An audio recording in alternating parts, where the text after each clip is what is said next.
गीता का उपदेश अत्यंत पुरातन योग है। श्री भगवान कहते हैं, इसे मैंने सबसे पहले सूर्य से कहा था। सूर्य ज्ञान का प्रतीक है, अतः श्री भगवान के वचनों का तात्पर्य है कि पृथ्वी उत्पत्ति से पहले भी अनेक स्वरूप अनुसंधान करने वाले भक्तों को ये ज्ञान दे चुका हूँ। ये ईश्वरीय वाणी है जिसमें संपूर्ण जीवन का सार है एवं आधार है। मैं कौन हूँ? ये देह क्या है? इस देह के साथ क्या मेरा आदि और अंत है? देह त्याग के पश्चात क्या मेरा अस्तित्व रहेगा? यह अस्तित्व कहाँ और किस रूप में होगा?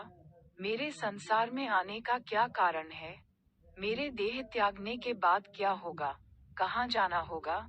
किसी भी जिज्ञासु के हृदय में ये बातें निरंतर घूमती रहती हैं।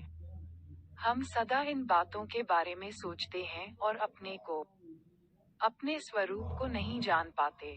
गीता शास्त्र में इन सभी के प्रश्नों के उत्तर सहज ढंग से श्री भगवान ने धर्म संवाद के माध्यम से दिए हैं।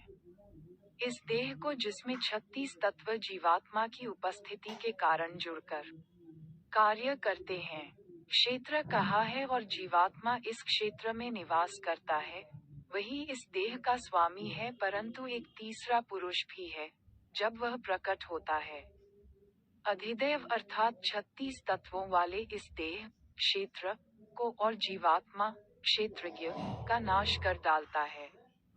यही उत्तम पुरुष ही परम स्थिति और परम सत है।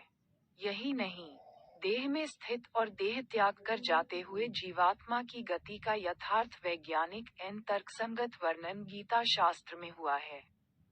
जीवात्मा नित्य है और आत्मा, उत्तम पुरुष, को जीव भाव की प्राप्ति हुई है।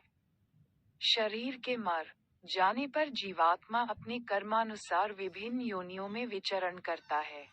गीता का प्रारंभ धर्म शब्द से होता है तथा गीता के 18वें अध्याय के अंत में इसे धर्म संवाद कहा है।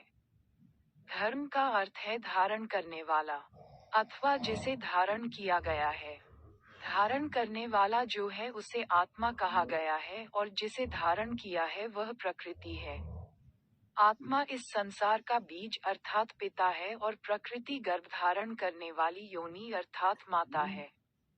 धर्म शब्द का प्रयोग गीता में आत्म स्वभाव एवं जीव स्वभाव के लिए जगह जगह प्रयुक्त हुआ है। इसी परिप्रेक्ष्य में धर्म एवं अधर्म को समझना आवश्यक है।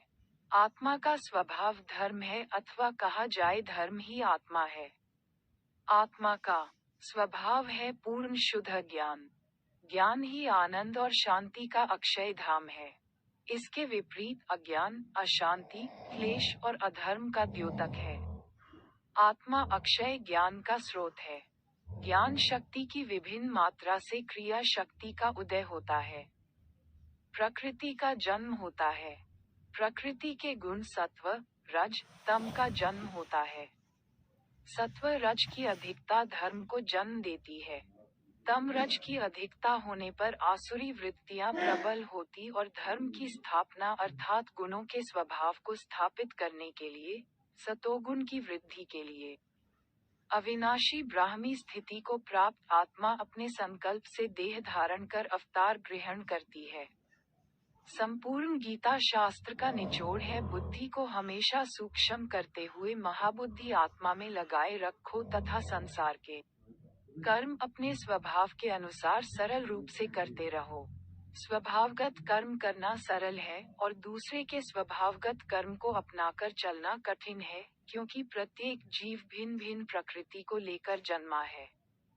जीव जिस प्रकृति को लेकर संसार में आया है, उसमें सरलता से उसका निर्वाह हो जाता है। श्री भगवान ने संपूर्ण गीता शास्त्र में बार बार आत्मरत, आत्मा स्थित होने के लिए कहा है। स्वाभाविक कर्म करते हुए बुद्धि का अनासक्त होना सरल है, अतः इसे ही निश्चयात्मक मार्ग माना है। यद्यपि अलग अलग देखा जाए तो ज्ञान योग, बुद्धि योग, कर्म योग, भक्ति योग आदि का गीता में उपदेश दिया है, परंतु सूक्ष्म दृष्टि से विचार किया जाए तो सभी योग बुद्धि से श्री भगवान को अर्पण करते हुए किए जा सकते हैं। इससे अनासक्त योग निष्काम कर्म योग स्वतः सिद्ध हो जाता है।